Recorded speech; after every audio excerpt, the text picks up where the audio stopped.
এবং জিপিও 5 এর সংখ্যা আগের বছরের তুলনায় কম। প্রশ্ন উঠেছে কেন? এর উত্তর জটিল নয়, বরং সহজ কিন্তু অস্বস্তিকর। বাংলাদেশে শেখার সংকট শুরু হয় খুব শুরুর দিকে। প্রাথমিক স্তর থেকেই ঘাটতি তৈরি হয় এবং সেই ঘাটতি বছরের পর বছর সঞ্চিত হয়। কিন্তু আমরা দীর্ঘদিন এই বাস্তবতার মুখোমুখি হতে চাই না। আমরা এমন এক সংস্কৃতি গড়ে তুলেছি যেখানে সংখ্যাই সত্য হয়ে উঠেছিল, পাশের হাড়ি সাফল্যের প্রতীক, জিপিএ 5 এর সংখ্যা ছিল তৃপ্তির মানদণ্ড। ফলাফল ভালো দেখাতে গিয়ে আমরা অজান্তে শেখার প্রকৃত সংকট আড়াল করেছি।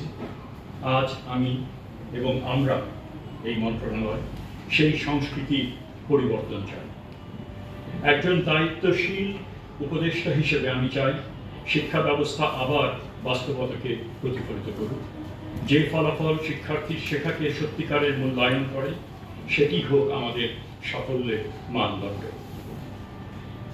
এসএসসি ফলাফল প্রকাশের পর মূল্যায়ন প্রক্রিয়া নিয়ে যে উদ্বেগ উঠেছিল, আমি তার গুরুত্ব দিয়ে বিবেচনা করেছি। আমরা সকল শিক্ষা বোর্ডকে নির্দেশ দিয়েছি যেন ভবিষ্যৎ পরীক্ষায়, বিশেষ করে এইচএসসি মূল্যায়নে সীমান্ত রেখায় থাকা শিক্ষার্থীদের প্রতি সর্বোচ্চ ন্যায্যতা বজায় রাখা হয়।